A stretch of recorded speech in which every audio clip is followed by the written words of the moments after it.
Hi, good afternoon, everyone, and welcome to the Alliance's McKinney-Vento Site Visit Campaign webinar. We're going to go ahead and get started now.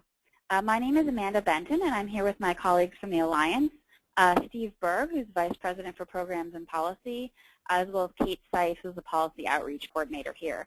And also joining us today, we're excited to have Kate Kelly from Monarch Housing in Cranford, New Jersey.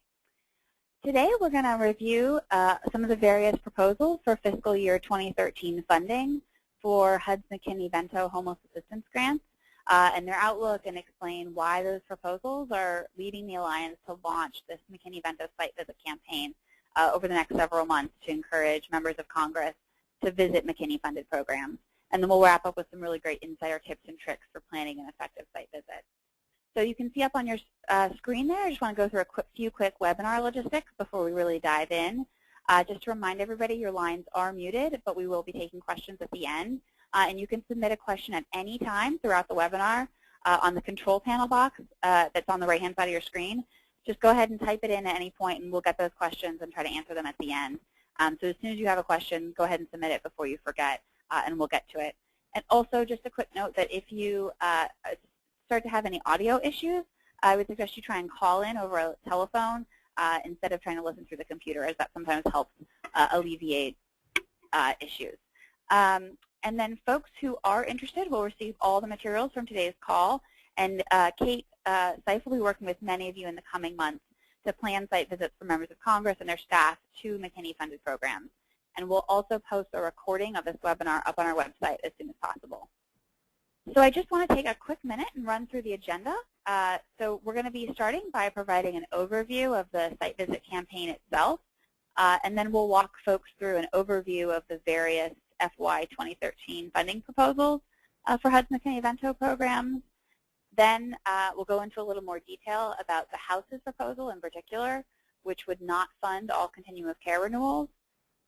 After that, we'll hear from Kate Kelly with Monarch Housing in New Jersey about her experience conducting site visits for members of Congress, and she'll talk about the impact of those visits and why they were so important.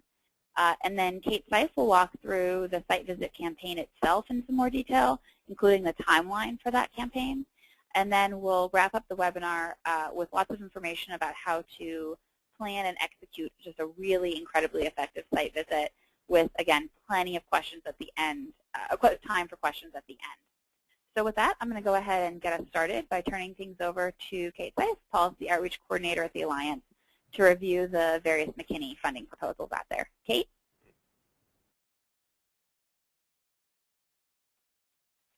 Thanks, Amanda. So before I get into the funding proposals, as you all heard, we have a lot to cover on this call, so I'll just jump right in. The purpose of the webinar is to launch a site visit campaign in order to raise awareness about the need for increased funding for McKinney-Vento homeless assistance grants. So to start out with the campaign, let's cover the basics. So what is a site visit? So for the purposes of this campaign, a site visit involves getting a member of Congress or possibly their staff to tour a local homeless assistance program funded by McKinney dollars and participate in the discussion or listen to a presentation about the program and homelessness locally.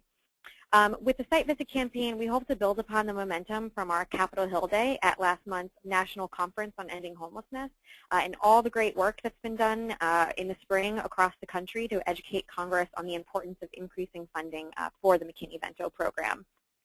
We'll touch on this more later, but to talk briefly about the timeline of the campaign, we're obviously launching it today, but we hope that the campaign will run sort of through the elections.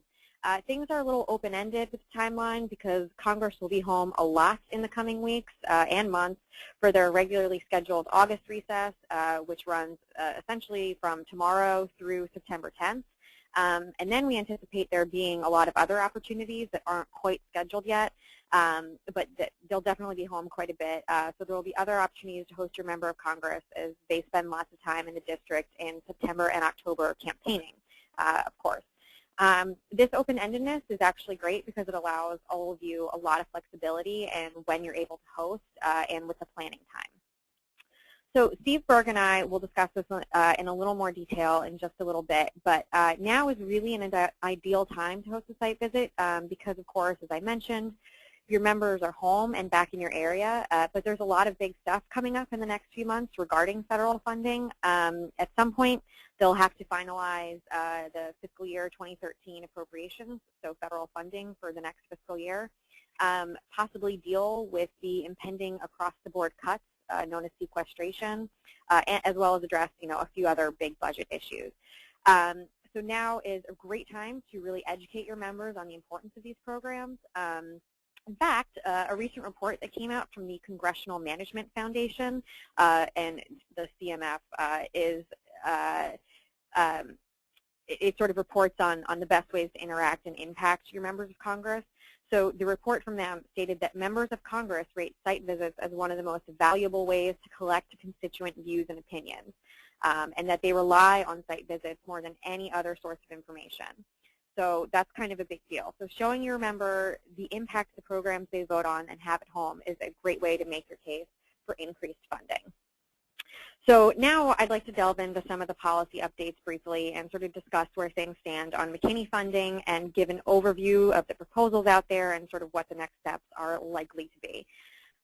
So back in February, to sort of kick off the yearly appropriations process, as they do every year, the administration released their fiscal year or FY 2013 budget proposal. Their budget proposal included $2.231 billion for McKinney programs, which is a really big increase over the fiscal year 2012 amount of about $1.9 billion. That proposed level would be enough to cover all COC renewals and also go a decent way in continuing implementation of the HEART Act and expanding the Emergency Solutions Grant, commonly referred to as ESG. This proposed increase from the administration is really a huge testament to the excellent work that's happening in the field that all of you are doing, and it really shows that there's a lot of support behind McKinney programs at the highest levels. Next, the Senate Appropriations Committee proposed a funding level of $2.146 billion for McKinney, which is about a $150 million increase above the FY 2012 level. And the Senate's proposed funding level would cover all renewals and existing ESG funding levels, and may possibly, depending on some renewal costs, have some funds left over for an increase to ESG or new COC projects or COC harsh planning. Again, this level, this 2.146, is a hefty proposed increase in a really difficult fiscal environment. And again, it's really a sign that many senators know the great impact these programs are having in their states. The full Senate has not yet voted on this proposed level, and it's unlikely to do so, at least in the near future. But that actually makes this a really great opportunity to use the site visit to ensure that as many senators as possible support that 2.146 or even a higher funding level when it does eventually go to the full Senate for a vote. Finally, the House voted on a funding level of $2.005 billion for McKinney back in June, which is approximately $100 million over the FY 2012 level. But it's important to note that this funding level is just not enough to cover all COC renewals and maintain the same level of ESG funding. I'm going to pass it over to Steve Berg, our Vice President for Programs and Policy now, to explain how a funding increase will still result in cuts and how advocacy can play a role in reversing this. As a quick reminder, don't forget you can answer any of the questions you have at any time during the call in the questions box on your webinar control panel, and we'll answer as many of those questions as possible at the end of the at the end of the call. So I'm going to pass it over to Steve now. Steve? All right, thanks. And thank you, everybody, for joining this call. I'm going to be talking a little bit about this more as less issue, which is an issue I think for people who actually run these programs on the ground find pretty easy to get, but sometimes members of Congress or Hill staffers don't find it so easy to get. So we'll try to offer a simple explanation. As Kate said, the House Appropriations Bill has a figure in it that's $100 million more than what was in there for the year before. Unfortunately, that, even though that is an increase in appropriations, it would mean $100 million less than the year before in actual spending and actual checks written by HUD to programs and to landlords. this mainly happens, the way this happens is mainly through the first-time renewals of expiring multi-year contracts, which I'll go through in a minute exactly what that is. But a couple of things to remember to start with, what an appropriations bill does and doesn't do. Congress in the appropriations bill, Congress doesn't actually write checks to anybody. What Congress does in the appropriations is they essentially put money into HUD's checking account. They, very formally, they instruct the U.S. Treasury to transfer a certain amount of money to the account for HUD to be spent under certain conditions and over a certain number of years. That's the main point. There's not a one-to-one relationship between the dollars in the appropriations bill and the dollars HUD spend, because sometimes the dollars are for that Congress puts in HUD's checking account are for more than 1 year. Now, this is especially the case in the homeless programs, as people who work with these programs on the ground know. When you get a new grant under McKinney, under the continuum of care, a lot of times that's a multi-year grant. It may be a 5-year shelter plus care grant. It may be a 3-year SHP grant. With the new HEART Act, all that will be changing. It's unclear exactly sort of when the NOFA comes out, we'll see what HUD has in mind in terms of how many years of funding initial grants will be. But we know that a lot of the new grants over the last several years have been for multi-year, 3 years, 5 years.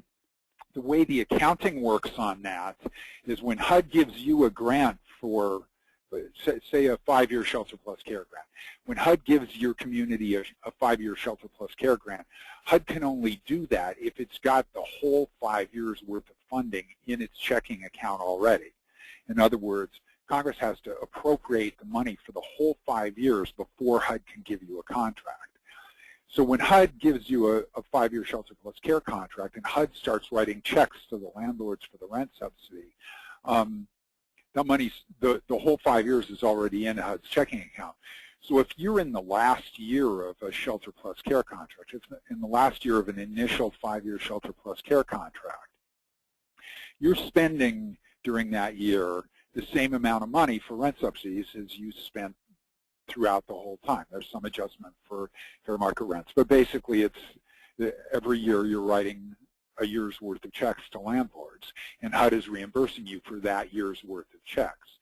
Now, in the last year of the contract, say the year funded by the 2012 appropriations bill is the 5th year of your shelter plus care contract. That means there was no money in that appropriations bill for the 5th year of your contract, because the appropriations bill from 5 years ago had already put the whole 5 years in HUD's checking account. So in the fiscal 2012 appropriations bill, there was no money in the bill for your program, even though you were spending money that year.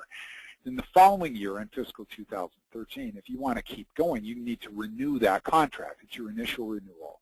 And HUD doesn't have any money in its checking account for your renewal. So HUD has to get money from Congress for your contract.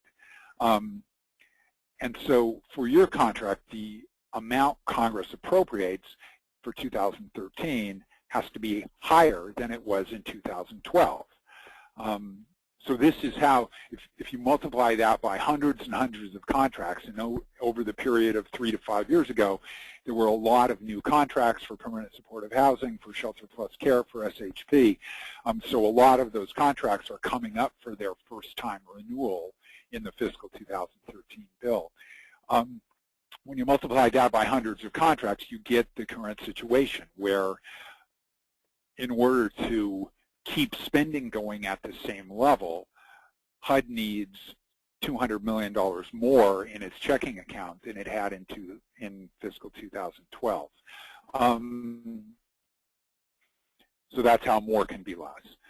And we're happy to answer any questions about this either now or throughout the course of the year, but it's just important for people to understand this when they see these appropriations numbers, that that's not the amount HUD's going to spend this year, that's the amount that Congress puts in HUD's checking account this year, and it needs to go up just to keep spending at the same level because of the expiring multi-year contracts.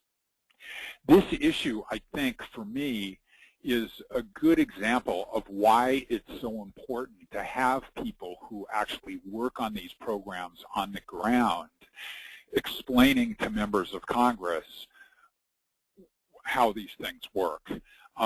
As I said, I think most people work on who have McKinney-funded programs understand this issue sort of intrinsically. They've been through it over and over again. They know that the initial contracts are multi-years. They know that that first renewal is a very important one when the initial funding runs out and you got to move into renewal status, and there's got to be money for that. If the people who are actually dealing with this situation on the ground explains this to members of Congress and their staffs, I think they get it a lot better. And they're hearing it from you as well as hearing it from us. Now you'll see on your screen right now a little questionnaire, a little question about whether you want to join our McKinney campaign email list. We would urge everybody on this call to do that. I think you'll get information about other things that are going on, about the site visit campaign that we're planning now, and about other events. Get up-to-date information about what Congress is doing about the appropriations bill, what the current state of play is, how you and others can be helpful. So we encourage people to click on yes, please add me, and then send that thing in. I think for site visits, it's particularly important, is a particularly important part of this. And this is the best time to do it because it's sort of right in the middle of Congress's year. But it's a time when the members are at home long enough to plan and carry out some things like this. We hear from members of Congress and their staff all the time about, you know, they'll go visit a homeless program, talk to some homeless people, talk to the board members of the program about how important this is and what it's doing in their community and how it's making their community better. Members of Congress really like to be associated with good things that are going on in their community.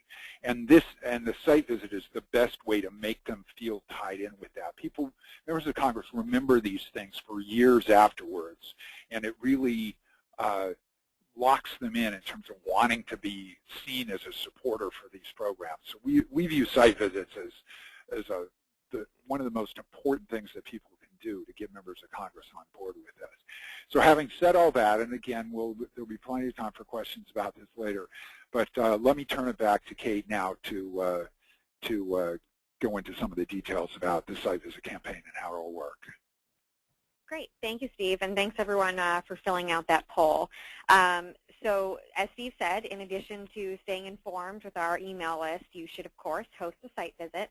So now I'd like to talk a little bit about why site visits are important in addition to all the things that Steve just mentioned, and how site visits can work to make an impact on your member and these funding issues in particular. As I mentioned earlier, site visits can be hugely impactful and really help cement for your members of Congress how the federal policies, policy issues on which they work every day in Congress are sort of playing out in their communities and the positive impact that these programs are having. It's important to make that connection for your member and ensure that they know that the things on which they vote and the decisions that they make do play a real and impactful role in their constituency. In addition, site visits can be a great way to attract good publicity for your organization and for the member of Congress. This is something that you can then leverage in your community or even with funders. And members of Congress are often looking for ways to show sort of that they're connecting with their constituents and that they care about the issues that matter to their constituents. Finally, and perhaps most importantly, site visits allow you to build a strong relationship with your member of Congress. It's a great way to spend some time with him or her and a member staff person and to sort of get to know them and learn about the issues they care about and what concerns they have for their district. It's a great way to cement good relationships or to build a relationship. And following a site visit, the staff person or a member, him or herself, will be much more likely to reach out to you with questions about these programs or even other homelessness issues. So when you reach out to your member's office at some point in the future to ask him or her to vote a certain way or support a specific funding level, if you've done a site visit with them, you'll have sort of a great in. So now I'm going to pass it over to Kate Kelly, again from Monarch Housing Associates in New Jersey. She's done many site visits and is going to share her experiences and how she thinks they make an impact on preventing and ending homelessness in a community. Kate? Great. Thanks, Kate. So I'm currently working at Monarch Housing Associates here in New Jersey, but previous to this position, I worked for 7 years at the Partnership for Strong Communities in Connecticut, which is where my site visit experience was. The partnership is a statewide advocacy and policy organization, and we did a lot of work at both the state and federal level. So we not only did state visits with our members of Congress, we also did it with our state elected officials as well. We conducted a number of state visits in partnership with local supportive housing providers and other partners. Since we were, or the organization is, statewide and does mainly advocacy and policy work, we didn't operate any actual programs, so we had to partner with our community partners to actually do the visits. We took members of Congress and their staff on tours of mainly supportive housing in their districts, since our advocacy around ending homelessness was focused on supportive housing. And we always tried to make sure that we had a 5-member delegation in Congress and then our 2 senators. We always tried to make sure that each current member had seen a site. And so we always followed up when there was a new member after an election. We followed up with the new member and their staff to make sure that we were able to get them out to see a supportive housing site tour as soon as possible. If you could click to the next slide, thanks. And I would say that each site visit we did, they were all a little different, but each site was a great experience and very much worth the effort. They were extremely helpful and valuable in building our relationships with members and their offices, either if they had staff with them from Washington or staff with them in their office. We found a lot of times the staff in their DC office, if they were able to come up for the site visit, they oftentimes weren't from Connecticut and may have never or rarely been to the district, so it was really helpful for them to see the supportive housing sites as well. Among the benefits that we saw, I'm just going to go over some of them. A first benefit was that the site visits allowed members to see firsthand how the federal funding was being invested in ending homelessness in their district. And we always made sure that we took them on a tour of a site that had received federal funding, and we tried to have a handout that usually showed how each site was financed so they could see where the federal funding was a part of that. The visits also connected members with local providers doing the work around ending homelessness on the ground in those communities. Again, since we were a statewide organization, this gave the members of Congress an opportunity to get to know the local provider and really put a face on the work that was put a face to the work that was being done in their district. And I'd say even more importantly than meeting the providers, it gave the members opportunities to meet the individuals and families who were living in the supportive housing and had had their lives turned around by having a new permanent apartment to live in. And we always made sure that in the short speaking program we put together or on the tour that we had 1 or 2 individuals or members of families that were willing to talk to the member about what supportive housing meant to them. The visits were also great opportunities to thank our members for their support in person. If they had done something recently to support ending homelessness, if they voted for increased funding or voted on a certain policy, we were sure that we always thanked them. And the National Alliance was always a great resource for me in getting that information about what they had done recently that had been helpful. And then after we were sure to thank them for their support, we also used the visits as an opportunity to make a pitch for either increased funding or a policy initiative. Most of our visits at supportive housing sites tended to be focused on increasing McKinney funding and also advocacy around the Hearth Act.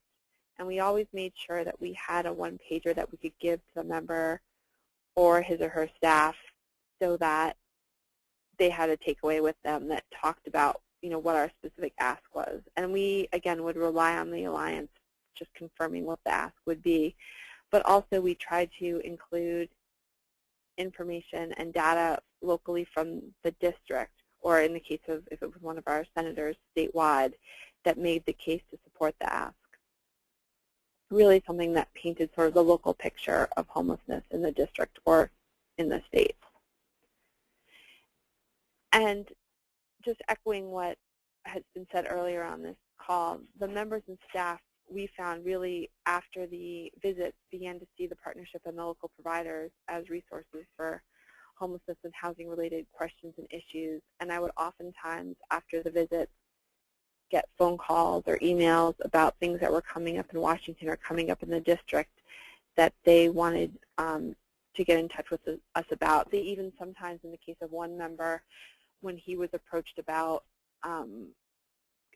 it was probably about getting some specific funding for a specific site, they called us in to be part of a meeting with that provider in the district.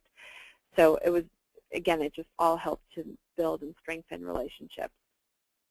And then lastly, also echoing what's already been said on this call, the visits were really great public relations and press opportunities for the members and for supportive housing providers. I mean, it's such a great picture article for a member to be able to say they were at a supportive housing site meeting with individuals, or even better, families that had been recently housed and were now living happy and healthier and productive lives. It's just great PR for them. And we always try to, the organization I worked for in Connecticut has a pretty good and pretty frequently updated website, so we made sure that we did our own, either if we did our own press release or we at minimum got some pictures of the member touring the site up on our website.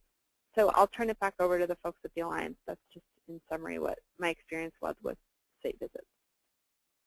Thank you so much, Kate. That was really great. And as Kate mentioned a few times, you know, the Alliance is sort of here to help with this stuff. This is literally our job.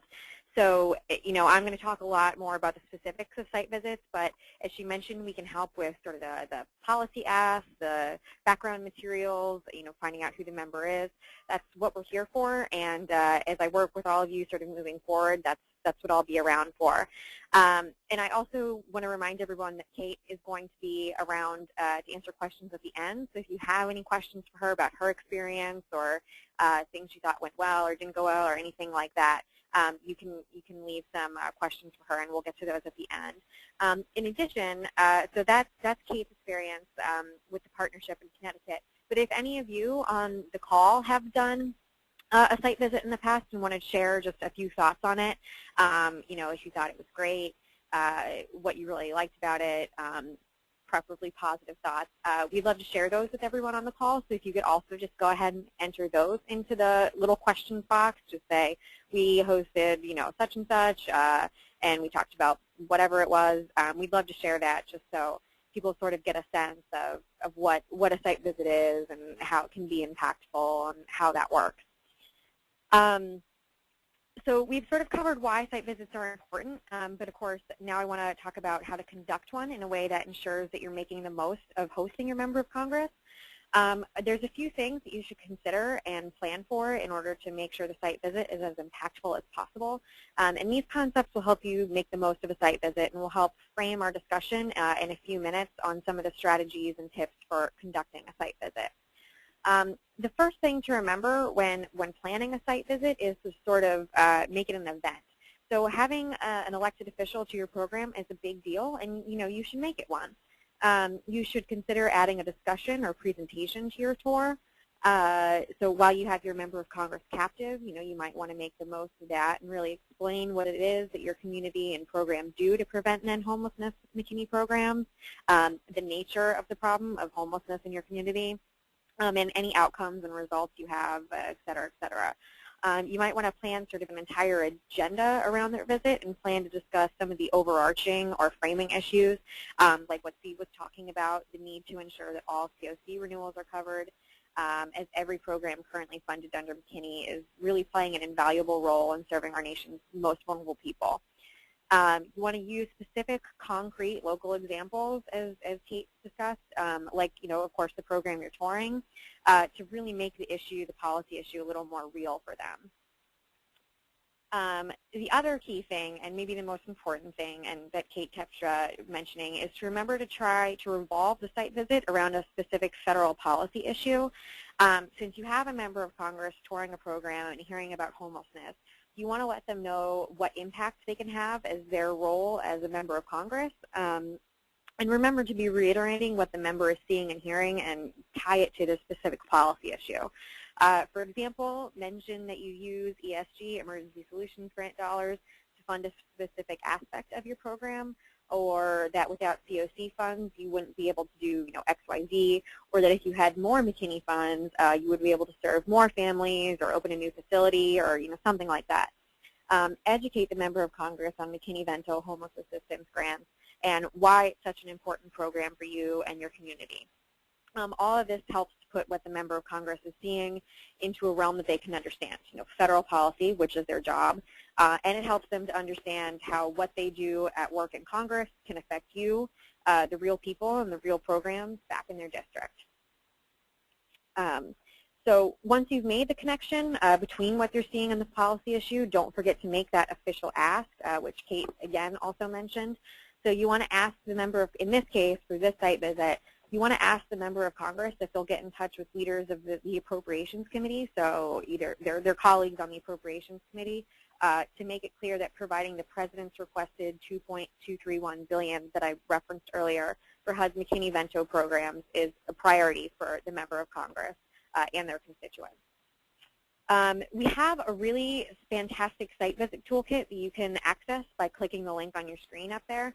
And it includes sample invitations, sample site visit agendas, a step-by-step checklist of how to plan and prepare for your site visit, and just lots of great tips and tricks for sort of making the most of your site visit. It's a really, really great resource and should help you quite a bit as you move forward in planning. That link will be up on your screen later on when we're sort of reviewing question and answers, and we'll also be sending that information around to everyone who will be sort of participating in the campaign. So now I want to discuss some key strategies around sort of planning your site visit. And again, everything I'm covering here is in the toolkit with additional detail, and we'll be helping you with everything every step of the way. These are just sort of some details just to give you a general idea. As I mentioned earlier, you want to make the site visit an event. And as such, you should sort of be prepared to put in the appropriate amount of effort. Kate said earlier that, yes, it does take effort, but it is also worth it. Having your member visit and tour your program is something you're likely to maybe only do once or on rare occasion a few times. So really, make the most of it. Of course, one of the first things to consider is which member of Congress you should invite. Most of you have 3 options, including your 2 senators, statewide senators, and a representative from your district. Some of you, of course, have programs that operate over district lines, have multiple branches, or just serve people from a much wider area. In this case, you should feel free to consider inviting neighboring representatives. We can help, the Alliance, I can help with all of these determinations, but when thinking about which member to invite, consider what committee they're on. That's probably the biggest consideration. Their history of support on the issue, maybe their personal background. For example, a person that sits on the HUD Appropriations Committee, the committee in charge of providing funding for HUD, might be a bigger target than a member that sits on the Committee on the Environment, for example. The first step in getting your site visit planned is working with the appropriate staff person, probably the person who works on housing issues, and also probably the scheduler to get it scheduled. You want to be as flexible as possible in scheduling. Luckily, as I said, we have a bit of time with which to work. So be prepared to work around your member's schedule. The easier you make it for the congressional schedule to schedule the site visit, the more likely they will be able to make it happen. So if you say, how about August 6th at 10 a.m., that's the only time I'm giving you, they might not be able to do it. Where if you say, how about the week of August 6th, that might work a little better. Often, a lot of times, people sort of do site visits in conjunction with ribbon cuttings or breakfast or dinners or other events that they might, their programs or they might be hosting, which is a really great opportunity to turn, a great occasion and something you sort of already had planned into an even bigger event. But again, if you're planning on doing this, I would still encourage you to be sort of flexible and willing to host your member outside of that already made event. Because, of course, they are members of Congress, and even though they're back in the districts for a while, there is a lot going on. And it can take a lot of nudging and persuasion to sort of get a member of Congress to attend a tour in person. Do make sure that if you put out the invitation to be persistent and do follow up. Don't be afraid to, call the scheduler, make sure that happens. To increase your chances of getting the site visit, one great trick is to ask important board members that you have, that your organization has, other key stakeholders, colleagues, and other community members to write letters of support for your invitation. We have a sample letter of support, which we'll send out to you in that toolkit that we'll email out hopefully next week. You should invite key stakeholders in your community or other partners to participate in the site visit as well. And then finally, you might want to consider inviting some local media to attend the site visit to report on it. If you do decide to invite members of the media to attend the visit, be sure to send out the media advisory and press release with specifics. Again, the toolkit we'll send out next week also has a sample media advisory that you can just sort of adjust and use for your purposes. If you are planning on inviting the media, do coordinate with a communications staff person in the congressional office, as there's a chance that they may already be working with local media that they have relationships with to get them to attend. The actual site visit will sort of hopefully be more of a dialogue and less of just a straight tour. You know, here's this room, here's that room, here's what this does, which means, you know, answering questions and being in tune to what your member finds most interesting. If they have lots of questions about, you know, a rapid rehousing aspect of your program, maybe focus on that a little more than what people do in the program or supportive services or things like that. As I mentioned earlier, it's also really important to reiterate your policy issue throughout the day and make sure that you're really constantly connecting what your member is seeing to the related policy. It's good to tie the policy your member works on back in Washington, of course, to how it sort of gets implemented on the ground in their district and what specifically he or she can do to help you know, make that policy issue or piece of legislation or program better. So this may seem sort of trivial, but it's actually kind of fun that during your visit, do remember to take pictures with your member. They're great additions to your newsletter, your website, and they're just nice mementos of the visit to have. Using them in your online publications will sort of help carry the momentum of your member's visit. And you can use these pictures with your congressional office as they may like, or you can share them with your congressional office as they may like to use them for the same purposes, and it makes for really great follow-up. You know, oh, thanks for coming. I have these pictures for you, and by the way, just wanted to remind you, $2.23 billion for McKinney. Whether your site visit is just a tour or you kind of make it a larger event, definitely consider getting consumers involved. Of course, the people that you serve. Personal stories can really make the programs and policy hit home for the policymaker. They, of course, add a personal touch to the visit and ensure that the member understands that there are vulnerable people in his or her district that do rely on these programs for help. It you know, puts a face to the issues and reminds them why these programs exist. And also, as Kate said, you know, you want to share data about your programs. You want to talk about what the outcomes are. Especially in this fiscal environment, people are really outcomes focused and they want data. They really like to see numbers when they can. So the more you can share about that, you know, we served X number of people last year, this many people are stably housed because of this program. Those sort of things I think are really impactful and really help make the case in this sort of difficult funding environment. And then finally, following the site visit, remember to send a thank you note within sort of a week or so. Again, that toolkit that we'll be sending around also has a sample thank you note that you can customize and send after the site visit, or you can obviously make your own. You should make sure that the thank you letters are sort of tailored to your specific site visit as much as possible, and again, reiterate your policy issue. If your member had any questions during the visit that you weren't able to answer, you know, if they asked for outcomes data that you just hadn't processed yet or anything like that, this is an excellent, the follow-up email, the thank you, is an excellent opportunity to answer them and sort of begin that dialogue with your congressional office. The site visit is, you know, an important first step in what will hopefully become sort of a longer-term working relationship. So while doing a site visit may seem like a lot of work, it's really not overwhelming, and the Alliance will be there to assist you sort of every step of the way. The reward for a well-planned visit is having your member and his or her office trust you and be more willing to work with you and attend sort of these kinds of events in the future. Along with the toolkit, you know, I will work with you, the Alliance will work with you to ensure that each and every one of you hosting a site visit gets as much assistance as they need or want through the planning, the execution, and follow-up and everything else. I'm going to launch another poll that just asks everyone if they're interested in doing the site visit. So you'll see that up on your screen now. So if you could just take a second to answer whether or not you'd like to do the site visit. If you are unsure, I will definitely be following up with you, and everyone that said they would like to do a site visit, I will of course be following up with you as well. So I'll just leave that up there for a few seconds.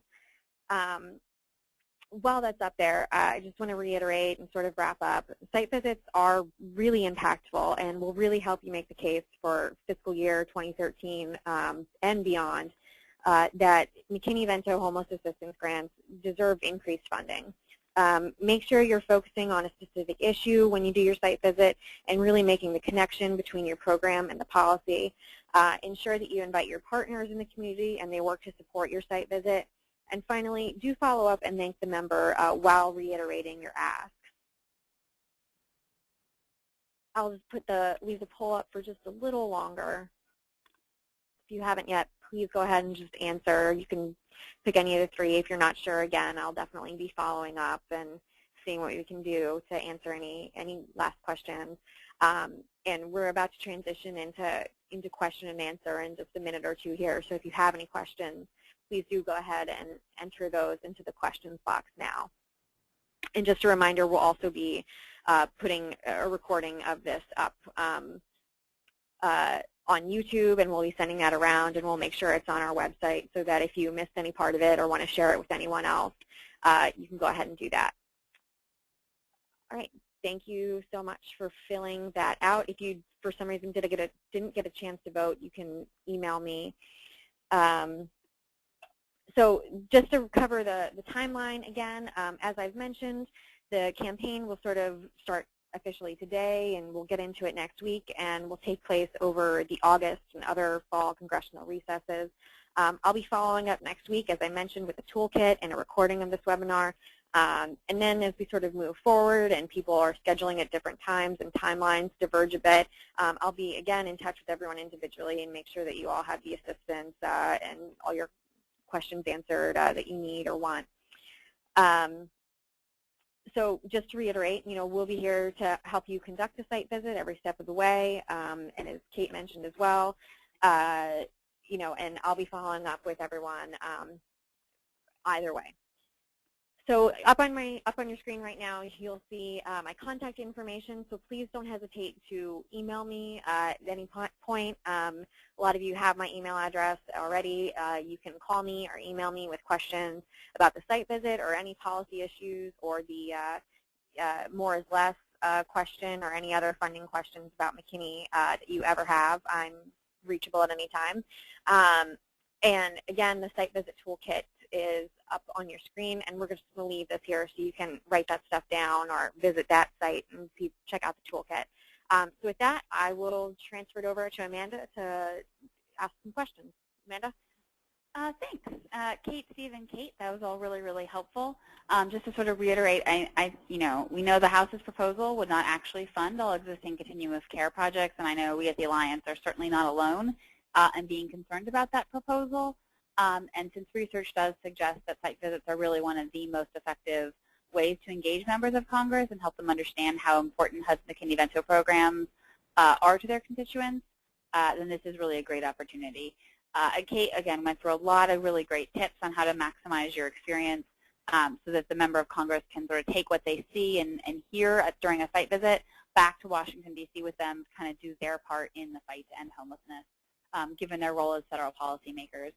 So just to kind of reiterate, if you remember, I think one thing from Kate's tips, it really should be to make sure to repeatedly tie what it is that the member of Congress or their staff is seeing to the policy issue, to funding for HUD's McKinney-Vento programs, and kind of keep reiterating that and talk about the value of that program.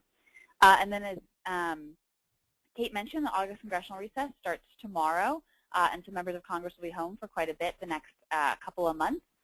And I think the Alliance really, really wants to work together with you on this effort.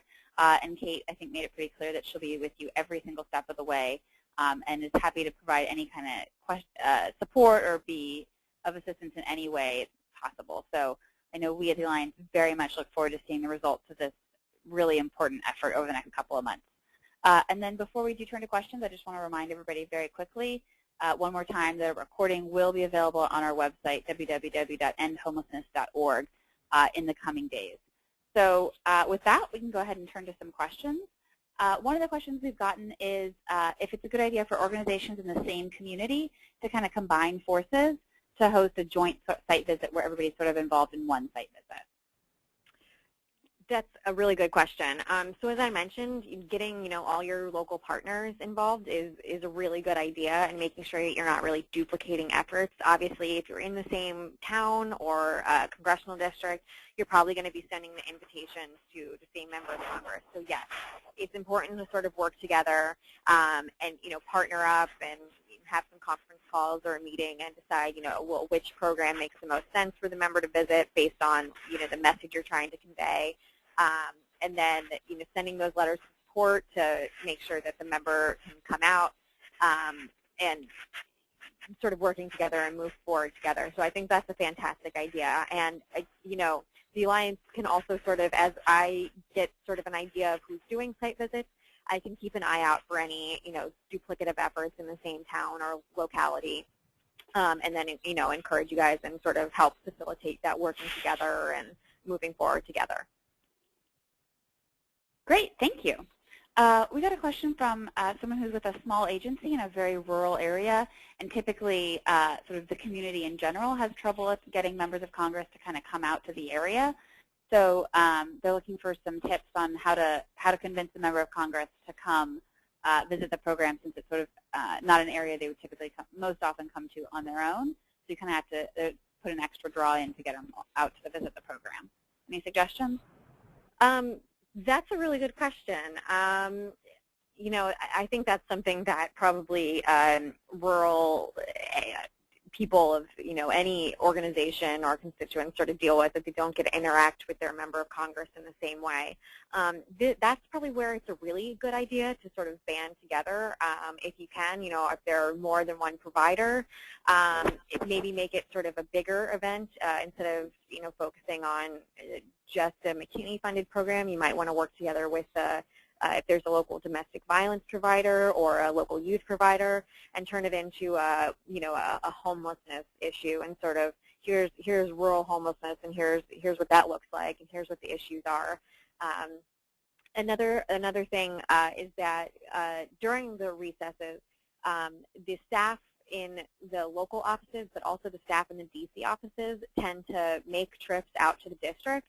And as Kate said, sometimes they've never been to the district, so they're a lot more willing to sort of make the trip and travel and see what's out there and meet the people and learn about the district and have the time a little more to go around. So if there's a real struggle to get the member of Congress out there, focusing on a specific staff person that you might know is coming out to the district might help. The other thing is that, of course, elections are right around the corner, so I wouldn't recommend turning it into any sort of elections-related event, because that can get a little tricky. But I think members of Congress now in September and October, as election day draws near, are going to be more likely to sort of make the trips if you can promise media, good press, and things like that. Amanda, do you have anything to sort of add to that? No, I think that's great. I think the letters of support and kind of, all the things that Kate's been talking about and that both Kates have been talking about are really helpful for doing that. We do actually have kind of a follow-up related question, which is, if there's a way for people who are interested in doing site visits to find out who else was on this call and who else is participating in the campaign from their community to kind of join forces that way. Yeah, absolutely. So as I mentioned, with sort of working together, if you get in touch with me, I'll let you know if anyone else has, or if anyone else is on the call that would like to get involved, that mentioned that they might like to move forward with that. So I'll definitely help facilitate that. Unfortunately, we can't just blanket share everyone's information, but I can definitely help make connections and facilitate that. And to go back to the rural thing, I would also mention that, you should work with us, and we can sort of help strategize that and see what will work best. And it might depend on the member, and we can sort of work around that and figure out a specific strategy to move forward and see if we can't get them out there. Great. We got a question about whether it's a good idea, or what the thoughts are on benefits and cons of inviting multiple members of Congress to join in participate in the same site visit at the same time. Another great question. I mean, if you can swing it, it's certainly fantastic. Sometimes what often ends up happening with site visits is that you invite the member of Congress and maybe the mayor or another very local, or your state representative or state senator. I'm sure it's happened. I personally haven't heard of multiple members going, and that's mostly just a scheduling thing. It can just be difficult. They're both, really busy. If Tuesday works for one of them, it's unlikely that Tuesday is going to work for the other one, just because, they have a lot going on. And in some senses, August is also their time to, spend some time at home. So that'd be the only thing. My recommendation would be to try to get another local elected official to come to the site visit instead of trying to sort of juggle the schedules of two members of Congress. This is Steve Berg again. I think members of Congress sometimes have sort of a tacit agreement sort of not to step on each other's toes in terms of events back in the district. So they sort of make a point of not attending an event if another member of Congress is already attending sometimes. But it doesn't hurt to ask. Sometimes a House member and a senator will both come to the same event. Because there's a little separation there. It's worth asking, but it's also worth thinking about doing separate events if you can't get more than one to come to the same event. And the other benefit as well is that sometimes, as Kate was saying earlier, you kind of want to make it a dialogue, and if there's two members of Congress there, they might have different sets of questions and kind of be interested in different kinds of issues. So having two separate events allows you to kind of tailor each event a little bit more to their specific interests. So switching gears a little bit, we had a quick question about the impact of the House's FY13 proposal on ESG funding, more specifically for the Emergency Solutions Grant. Can someone speak to that? Sure. All the proposals that Kate talked about have the same funding amount for ESG, which is this, and it's all the same as it was in 2012. So those are that's the current proposal. In actual practice, it may work out somewhat differently. I mean, last year, Congress gave HUD a little flexibility about how much money to spend on ESG versus how much to spend on the continuum of care. But right now, it seems like the difference between the bills is mainly in the continuum of care rather than ESG. Okay, thank you. And just had someone also sort of on the policy slant who just wanted to make sure that and I think we've gotten a couple questions like this, just to make sure that they understand that kind of more is less issue. Just to kind of confirm that, FY12 programs really still had units that were being funded and services being offered that were paid for by funding and appropriations from FY 2008 or FY 2009, so some earlier years, so the FY12 appropriation level sort of was able to be a little bit lower than it would otherwise have been because that money had been paid for up front. So in order to support that level of services moving forward, you need the new appropriation. Does that sound right, or does anyone want to kind of add any clarity or reiteration on that issue? Well, I think that's a good way of putting it. It's just like the fact that multi-year contracts are funded up front means that at the end of the contract, there's no money in the appropriations bill for that. So then when you switch from that initial contract to your renewal status, HUD needs more money from Congress in order to make that switch. Great. Okay, I think we have time for one or two more questions. We got a couple of questions about the value of getting the member of Congress themselves to visit a program versus the value of having a staff member. Can anyone kind of speak to that issue? This is Kate Kelly. I think that it's much more valuable, probably obviously, to have the member visit, but if you get a response that the member absolutely can't visit but the staffer can, I still think that's valuable in itself, because at least in the work that I was doing or still do with federal advocacy, the person I'm in touch with the most is the staffer focused on housing. It would probably be more helpful to have a Washington, D.C., a D.C. staffer who's focused on housing come than a local staffer, because they're just one step removed from what's going on in Washington. But I certainly wouldn't, and this is just my perspective, I wouldn't turn down that if that's being offered. Yeah, I absolutely agree. And this kind of speaks to advocacy and, interacting with your member's office on any level. If you want to meet, go to a congressional meeting, is it worth meeting with a staff person if the member of Congress can meet with you? And the answer is almost always yes. If it's the appropriate staff person, if you're talking about housing and it's a housing staff person, that person, is the member of Congress's point person on that issue. And they focus almost exclusively on that issue with a few other things, and they're making the recommendations to the member of Congress. So it again, as Kate said, the goal is really the member of Congress, but I think the staff person really is able to influence the member on these decisions and make recommendations to them and works very closely with them on these issues. So the more knowledgeable they are and the more information they have about what's happening in the district is also just as great.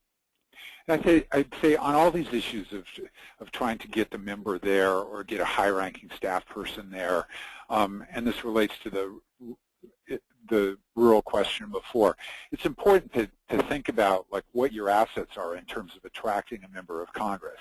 Members of Congress, they want to get attention, they want to be associated with powerful people in the community.